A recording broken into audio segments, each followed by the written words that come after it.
luar biasa, Kak. Luar biasa, puji Tuhan. Semoga teman-teman di rumah juga luar biasa. Kembali lagi ibadah pemuda kita pada sore hari ini. Dan kali ini kita akan talk show. Dan siapa sih narasumbernya? Nanti teman-teman akan tahu. Yuk teman-teman, kita mau siapkan hati dan pikiran kita terlebih dahulu. Mari kita sama-sama datang kepada Tuhan. Mari kita bersyukur untuk setiap kebaikan yang boleh Tuhan berikan kepada kita. Kalau teman-teman masih diberikan kesehatan, kekuatan, bahkan teman-teman masih dimagunkan tadi pagi, itu bukan suatu yang kebetulan, tapi biarlah kita boleh anggap itu sebagai kebaikan Tuhan yang sungguh luar biasa. Tuhan masih menganugerahkan kehidupan, masih memberikan kita kesempatan. Mari teman-teman, kita mau datang kepada Tuhan, mengucap syukur untuk setiap kebaikan Tuhan.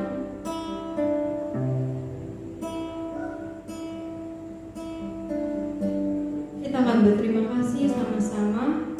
Kita mau angkat pujian Betapa Hatiku.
kalau Tuhan begitu baik bagi kami. Kami boleh ada sebagaimana kami ada sampai saat ini. Dan sebentar Tuhan kami akan mendengarkan kebenaran firman Tuhan. Kami akan sharing tentang firman Tuhan. Biarlah Tuhan yang berkati setiap hati.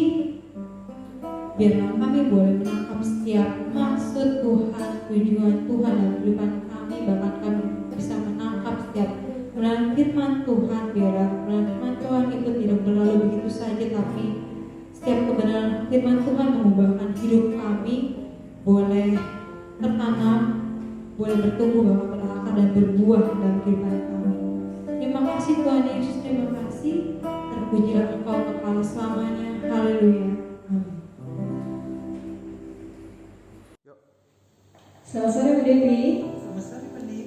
Selamat sore teman-teman. Shalom. Ya teman-teman, kali ini talkshow kita temanya adalah He Loves Us. Nah, bersama saya sudah ada Ibu Devi tentunya. Dan Bu Devi ini nanti akan share teman-teman tentang pengalaman Ibu merasakan kasih Allah dalam kehidupan Ibu. Nah, bagaimana sih Bu mengalami kasih Allah dalam kehidupan Ibu? Bisa di-share? Ya, mengalami kasih Allah dalam kehidupan saya pikir semua manusia juga mengalami. Kalau saya secara pribadi, ketika Tuhan memberikan nafas kehidupan kepada saya, itu karena Tuhan mengasihi saya. Lalu diberikan kesempatan juga untuk kesehatan dan juga bahkan mengalami sakit penyakit dan disembuhkan, itu juga karena Tuhan mengasihi saya. Jadi saya banyak mengalami kasih Allah dalam kehidupan saya. Bahkan diberikan kesempatan untuk melayani, kemudian bekerja, memiliki keluarga, mendapat banyak berkat. Itu juga karena kasih Allah dalam kehidupan saya terjadi seperti itu. Iya, bicara tentang melayani, Ibu ini kan enggak yang saya tahu dan mungkin teman-teman juga tahu ya Bu, enggak hanya dikaruniakan satu pelayanan teman-teman, tapi ada beberapa pelayanan dan di beberapa tempat gitu Bu. Kayak misalkan di biro gitu. Itu ada nggak sih Bu kayak tantangannya gitu kan yang Ibu hadapi gitu? Kalau ketika ini bicara mengenai soal menjadi biro, Iya. Nah, Tuhan mengasihi saya juga. Ketika Tuhan memberikan kesempatan kepada saya untuk menjadi ketua biro. Awalnya saya merasa saya nggak mampu, karena saya pikir saya belum punya pengalaman untuk itu, nggak ngerti tentang tugas-tugas sebagai ketua biro, terus kemudian nggak tahu bagaimana cara kerjanya, terus belum pernah melihat kalau yang pekerjaan di biro itu seperti apa, pokoknya masih blank. Ya. Tapi kemudian saya bilang saya mau berdoa dulu, karena saya ditawari. Dan ketika selesai berdoa, lalu kemudian Tuhan kasih hikmat kepada saya, terima aja. Kenapa menerima? Karena saya pikir saya harus punya pelayanan.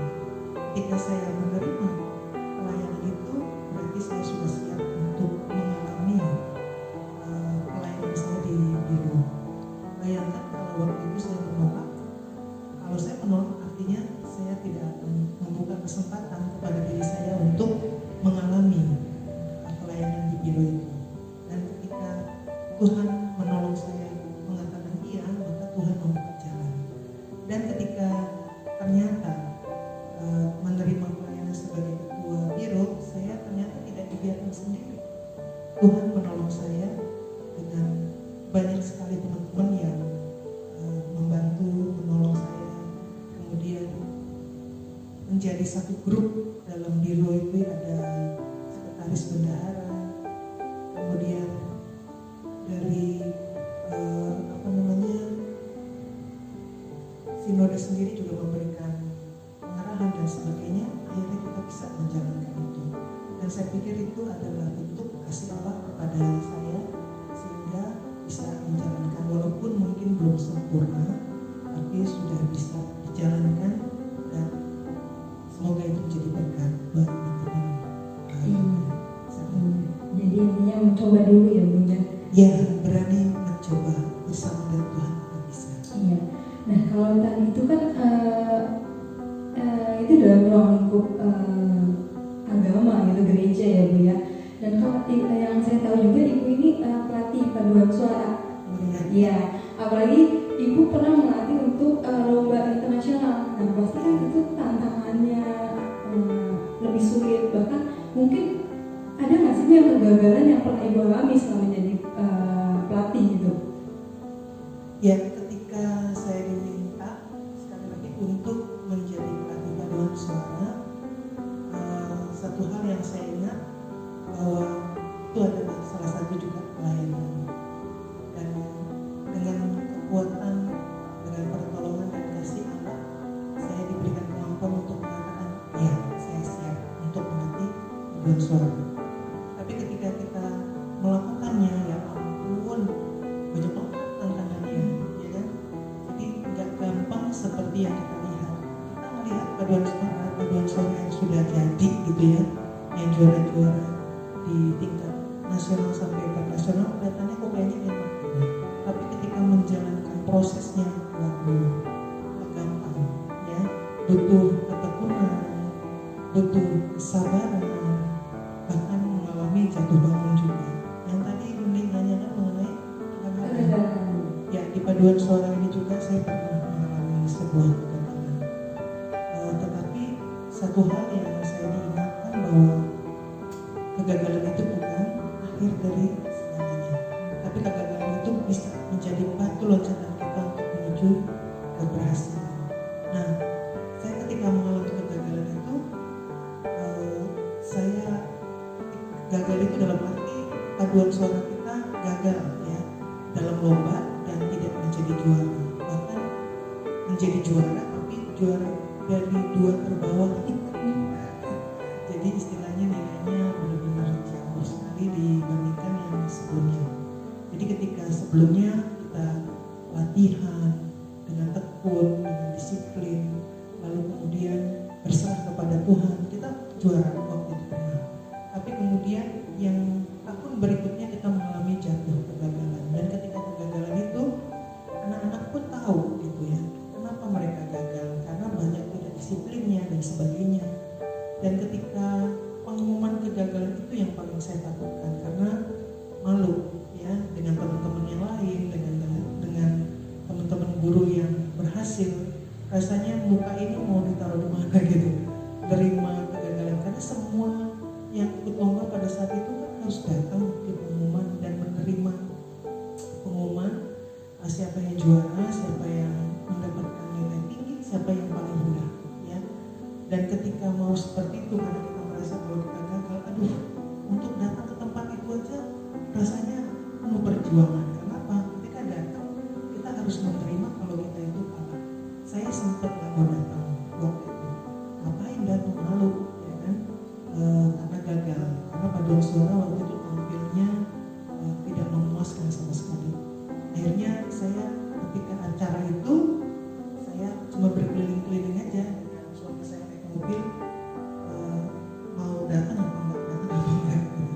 Tapi suami saya datang aja gitu. Akhirnya saya datang dengan deg-degan gitu ya, karena menerima sesuatu kegagalan itu tidak mudah buat saya, karena kita merasa udah berjuang tapi karena kondisinya waktu itu anak tidak kekalahan. Saat itu saya baru menyadari bahwa gak cuma saya, banyak orang juga yang mengalami seperti saya gagal. Tetapi saya tidak mau gagal yang kedua kali. Kalau gagal yang kedua kali adalah gagal, lalu kemudian putus asa dan tidak bangkit. Tapi kalau gagal yang setelah ini, saya jadikan batu loncatan, saya pelajari kesalahan-kesalahannya, lalu kemudian diperbaiki pada latihan berikutnya, dan ketika lomba berikutnya terjadi, saya bisa berhasil, bahkan lebih berhasil dari yang sebelumnya ya. Jadi itu pelajaran yang saya dapatkan. Tuhan itu benar-benar menolong saya ketika kita gagal ya, Dia menolong kita untuk kita bangkit lagi, dan ketika kita bangkit lagi kita jadi mengalami kemenangan, dan itu semua karena kasih Tuhan. Iya, tadi kan Kakak mencoba Bu terus menerima kegagalan, menghadapi kegagalan, dan berbicara tentang kasih Allah Bu, dan berbicara tentang kegagalan Bu.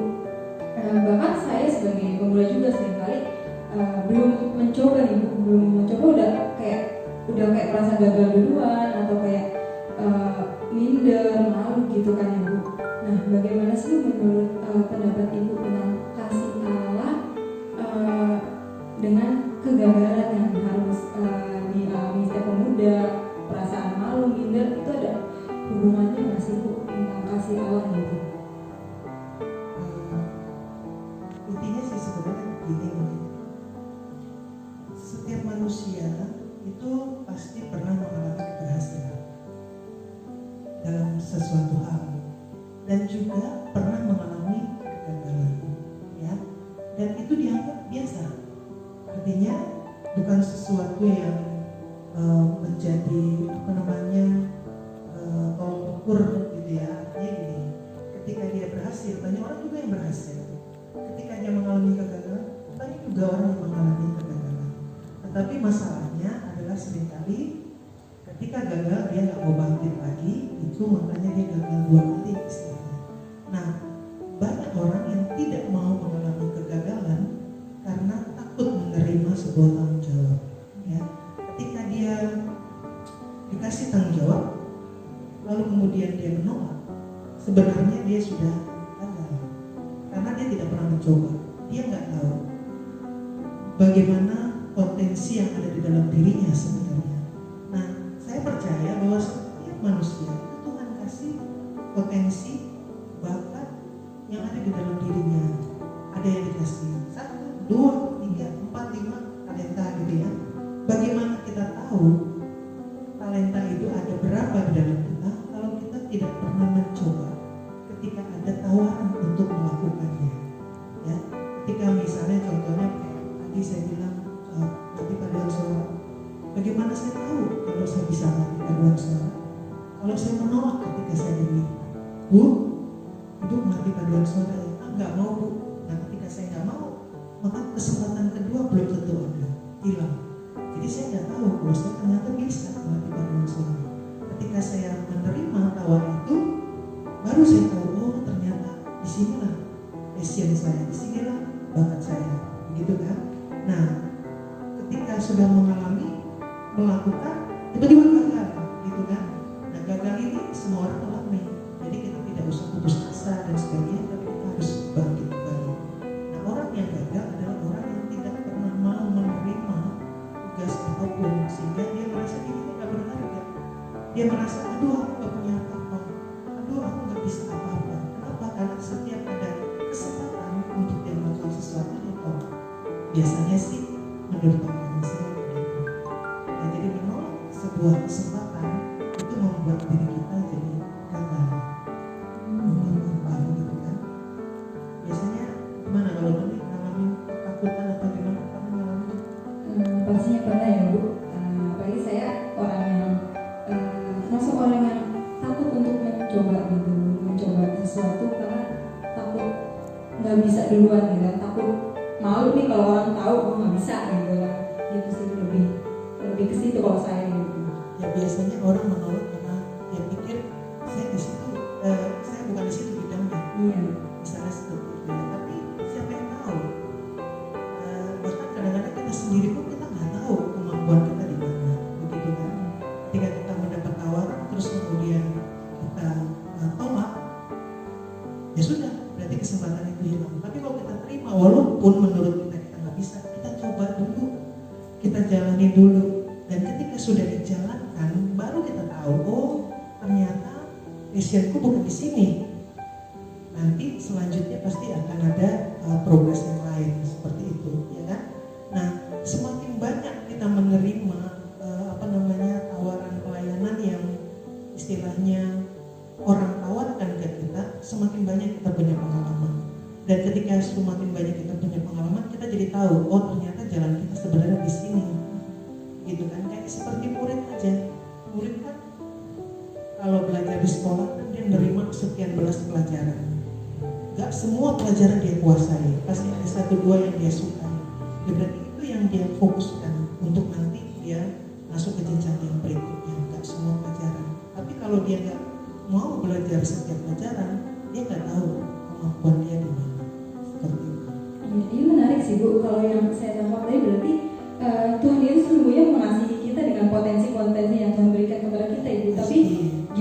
kitanya mau mencoba ya Bu, sehingga kita tahu bahwa potensi kita tuh di mana sih Bu gitu ya. Jadi kita jangan takut gagal dulu gitu ya Bu. Jadi Iya, itu yang penting, jangan takut gagal karena memang Tuhan punya rencana dalam setiap kehidupan kita. Ya, karena Tuhan begitu mengasihi kita, maka Dia punya rencana masa depan. Dan saya percaya setiap orang masa depannya itu cerah. Karena Tuhan sangat mengasihi kita. Tergantung kita sekarang mau menerima tawarannya atau tidak. iya. Nah gitu ya teman-teman, bagaimana sih kita menangkap siap kasih Allah pada kita itu ya dengan cara kita mau mencoba, mau berani menerima kegagalan dan terus mencoba. Jadi sehingga kita tahu potensi kita tuh di mana, sehingga kita menjadi orang yang enggak terus cepat merasa minder gitu, tapi kita mau terus mencoba sehingga kita tahu potensi kita di mana. Terakhir Bu Devi, pesan-pesan untuk pemuda Bu. Ya, pesan-pesan untuk para pemuda yang pertama adalah Allah mengasihi kita, ya, dan Dia punya rencana yang indah buat masa depan kita. Kita ada di dunia ini karena Dia punya rencana yang besar, dan sebagai bukti kita mengasihi Allah, kita menerima pelayanan-pelayanan yang Dia berikan untuk melayani Dia sebagai bukti kasih sayang kita kepada Tuhan. Yang kedua, bahwa kita berharga di matanya. Yesaya 43 ayat 4, bahwa kita berharga di matanya. Dan keberhargaan itu harus kita nyatakan sebagai dengan cara mengucap syukur di dalam kehidupan kita, melakukan pelayanan kita dengan baik. Ketika Tuhan menghargai kita, kita juga wajib menghargai diri kita sendiri. Oleh karena itu, jangan sampai kita menghancurkan keberhargaan diri kita dengan melakukan hal-hal yang negatif yang tidak sesuai dengan firman Tuhan. Dan yang terakhir, jangan pernah menolak pelayanan, ya. Karena dengan menerima pelayanan, kita akan tahu di mana potensi kita, talenta kita untuk kita kembangkan bagi kemuliaan nama Tuhan. Dan bangkitlah ketika kita mengalami kegagalan, dan jadikan kegagalan itu batu loncatan untuk keberhasilan kemudian. Demikian. Terima kasih Ibu untuk sharingnya sore hari ini. Sama-sama. Tuhan berkati dan terus pakai Ibu luar biasa. Dan terima kasih teman-teman untuk talkshow-nya. Semoga memberkati teman-teman semua. Sampai jumpa di talkshow berikutnya. Amin. Tuhan memberkati. Tuhan memberkati. Shalom. Shalom. Ya teman-teman, kalau tadi kita sudah mendengarkan firman Tuhan, sharing firman Tuhan tentang bagaimana kita punya semangat untuk melayani yang diawali dengan bagaimana sih kita mengenal kasih Allah kepada kita. Dan sebelum kita menerima berkat, kita mengangkat satu pujian bagi Raja Wali.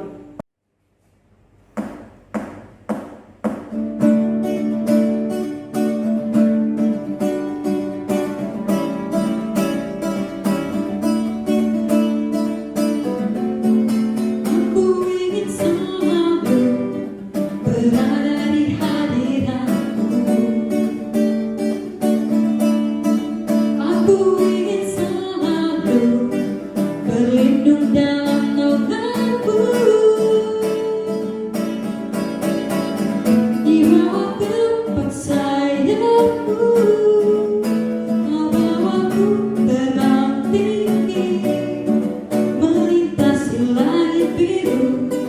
Bagaikan Raja Wali.